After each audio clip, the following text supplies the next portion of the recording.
আপনার প্রাইস যদি হয়ে থাকে ৳৩০,০০০ আর আপনি খুঁজছেন একটি ওয়াটারপ্রুফ ফোন অথবা পানির নিচে চালানোর জন্য ফোন, তাহলে কিন্তু আপনি Vivo Y400 এই ফোনটি কিনতেই পারেন। বিকজ অফ এই ফোনটি কিন্তু পানির নিচে চালানোর জন্যই বানানো হয়েছে। আমার কাছে এটি মনে হয়েছে।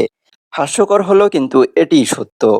Vivo Y400 এই ফোনটিতে AMOLED ডিসপ্লে দিয়েছে যেখানে ১২০ হার্টজের রিফ্রেশ রেট রয়েছে। এছাড়াও এই ফোনটি out of the box Android 15 এ পেয়ে যাবেন। চিপসেট হিসেবে থাকবে Qualcomm Snapdragon 685 এর মতো চিপসেট। এছাড়াও বেশ কয়েকটি RAM-ROM ভেরিয়েন্টে পেয়ে যাবেন এবং দুর্দান্ত ফটোগ্রাফির জন্য 50 মেগাপিক্সেলের ক্যামেরাও থাকছে। আর এই ফোনটির মেইন ক্যামেরা দিয়ে কিন্তু আপনারা 4K তে ভিডিও রেকর্ডও করতে পারবেন। ফোনটিতে সিকিউরিটি সিস্টেম হিসেবে থাকছে under display optical fingerprint sensor. আচ্ছা, ফোনটির লং টাইম ইউজ করার জন্য ৬০০০ মিলিঅ্যাম্পিয়ারের একটি ব্যাটারিও থাকছে। এ সকল স্পেক দেখে মোটামুটি ফোনটি ভালোই মনে হচ্ছে। তবে এই ফোনটি আসল পারফরম্যান্স কেমন বা এই ফোনটি কতটুকু পারফর্ম করতে পারছিল ডে টু ডে লাইফে সেটি আজকের এই ভিডিওতে জানানোর চেষ্টা করব। চলুন তাহলে আমরা মূল ভিডিওটি শুরু করি।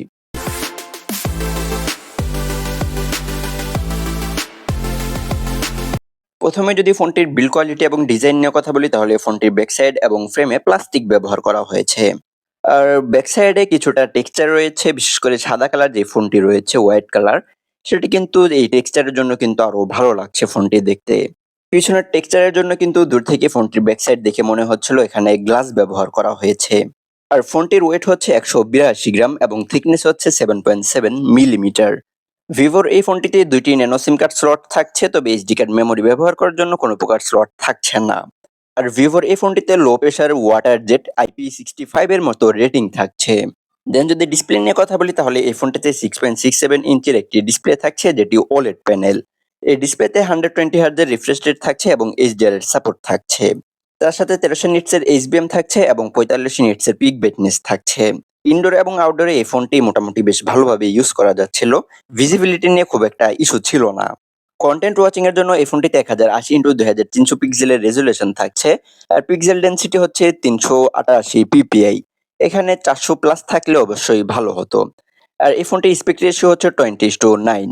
ডিসপ্লের চারপাশে চিন এবং বেজেল বেশ ন্যারো ছিল কারণ এই ফোনটির স্ক্রিন টু বডি রেশিও হচ্ছে 90.3%। ডিসপ্লে কালার রিপ্রোডাকশন খুবই ভালো ছিল এবং ভিউইং অ্যাঙ্গেলও ভালো ছিল। টাচ রেসপন্স খুবই ভালো ছিল। মিসটাচের মতো কোনো প্রকার অসুবিধা ফিল করিনি। Out of the box Android 15 এ পাওয়া যাচ্ছিল আর অপারেটিং সিস্টেম হিসেবে ছিল ফান্টাস 15। টুকটাক ভুলটয়েড ছিল, সেগুলো আপনারা চাইলে আনইনস্টল করে দিতে পারবেন। আর এই ফোনটিতে চিপসেট হিসেবে ব্যবহার করা হয়েছে Qualcomm Snapdragon 685 এর মতো চিপসেট, যেটি 6 ন্যানোমিটার ফেব্রিকেশনে তৈরি করা। আর এই ফোনটিতে 8 কোর সিপিইউ দিয়েছে যেখানে 4x2.8 GHz Cortex A73 এবং 4x1.9 GHz Cortex A53 থাকছে। আর জিপিইউ হচ্ছে Adreno 610। এই ফোনটি ৳২৮,০০০ একটি ফোন হওয়া সত্ত্বেও কিন্তু এখানে Snapdragon 685 এর মতো চিপসেট দেওয়ার কোনো মানেই হয় না। কারণ ১৮ থেকে 20,০০০ ফোনগুলোতে মূলত এই ধরনের চিপসেট দিয়ে থাকে। সেহেতু প্রায় অ্যারাউন্ড ৳৩০,০০০ বাজেটের ভিতরে এই ফোনটির চিপসেট কিন্তু আমার কাছে খুব একটা ভালো লাগেনি।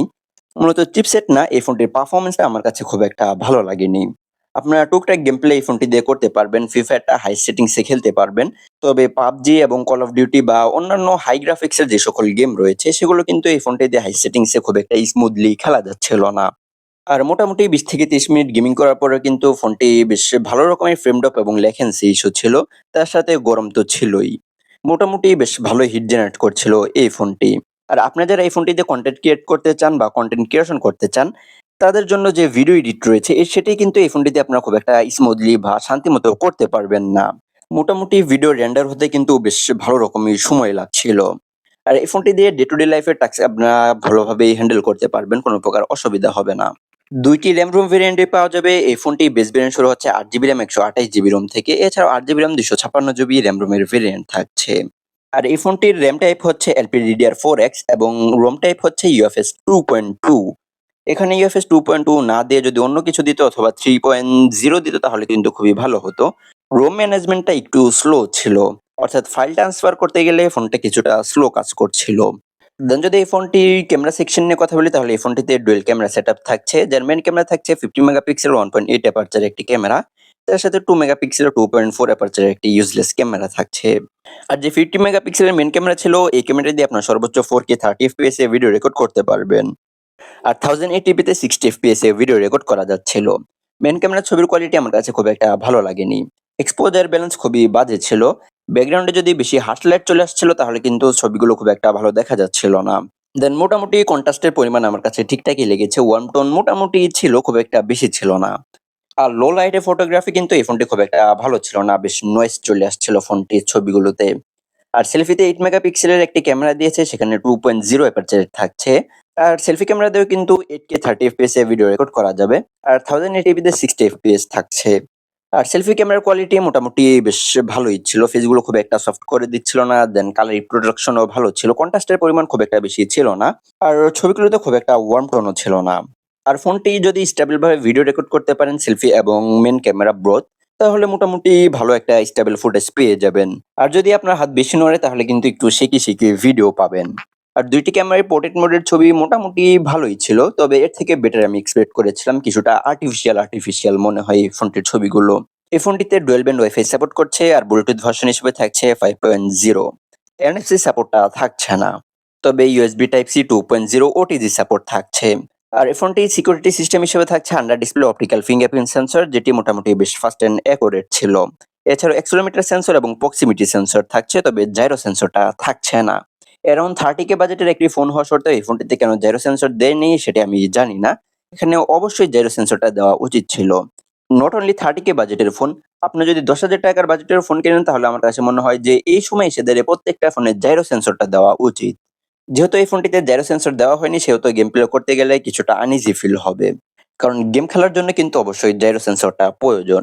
আর এই ফোনটি লং টাইম ইউজ করার জন্য কিন্তু 6000 মিলি অ্যাম্পিয়ারের লিথিয়াম আয়নের একটি ব্যাটারি ইউজ করেছে। আর এই ব্যাটারিটিকে চার্জ করার জন্য 44 ওয়াটের একটি চার্জার থাকছে।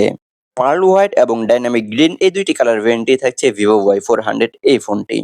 সো ওভারঅল যদি এই ফোনটিকে সেকশন ওয়াইজ আমরা রেটিং করি তাহলে এই ফোনটির ডিজাইনে আমরা 10 এ 8 দিচ্ছি। কারণ এই ডিজাইনটা আমার কাছে মনে হয়েছে যে একটু পরিবর্তন করা উচিত। কারণ এই ডিজাইনে ভিভো এর আগেও বেশ কয়েকটি ফোন লঞ্চ করেছে এবং কিছুদিন আগে কিন্তু ইনফিনিক্স এর হট 60 সিরিজের ফোন লঞ্চ হয়েছে। সেখানেও কিন্তু প্রায় এরকমই ক্যামেরার ডিজাইন ছিল। তবে সেখানে ক্যামেরা বাম ৩ টা ছিল, এখানে ২ টা। আর ২ টি ক্যামেরার নিচে কিন্তু এখানে একটি লাইটিং সেন্সর থাকছে। যার ফলে কিন্তু ছবিগুলো আরেকটু প্রাণবন্ত হবে, অর্থাৎ কন্ট্রাস্টের পরিমাণটা একটু ব্যালেন্স করার জন্য এই সেন্সরটা বা এই লাইট দেওয়া হয়েছে। পারফরম্যান্সে আমরা 10 এ 6 দিচ্ছি, কারণ এই ফোনটির পারফরম্যান্স খুবই বাজে ছিল। অ্যারাউন্ড 30K বাজেটের ভিতরে এর থেকে বেটার পারফরম্যান্সের ফোন রয়েছে। আপনারা চাইলে সেগুলো কিনতে পারেন যদি আপনারা পারফরম্যান্সের জন্য একটি ফোন কিনতে চান। কানেক্টিভিটিতে আমরা 10 এ 8 দিচ্ছি এবং ব্যাটারিতে আমরা 10 এ 10 দিচ্ছি। মোটামুটি এই ফোনটিতে আপনারা ১ দিনের উপর ইউজ করতে পারবেন। ডিসপ্লেতে কোনো প্রোটেকশন ইউজ করা হয়নি। এছাড়াও এই ফোনটির ডিসপ্লেতে কিন্তু HDR10 প্লাস এর সাপোর্ট নেই। সেজন্য আমরা 10 এ 7 দিচ্ছি। ক্যামেরা ছবির কোয়ালিটি মোটামুটি ছিল।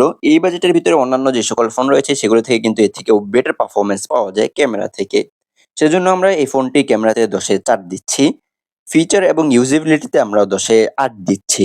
ওভারঅল যদি এই ফোনটিকে আমরা 10 এর ভিতরে রেটিং করি তাহলে আমরা 10 এ 7 দিচ্ছি। সো এছাড়া আজকে আমাদের এই ভিডিওর কার কাছে কেমন লাগলো চাইলে কমেন্ট বক্সে জানিয়ে দিতে পারেন। দেখা হচ্ছে খুব শীঘ্রই। সে পর্যন্ত ভালো থাকবেন, সুস্থ থাকবেন। আর 225 ইউটিউব চ্যানেলটিকে সাবস্ক্রাইব করবেন। আর যারা ফেসবুক থেকে দেখছেন অবশ্যই ফলো করবেন।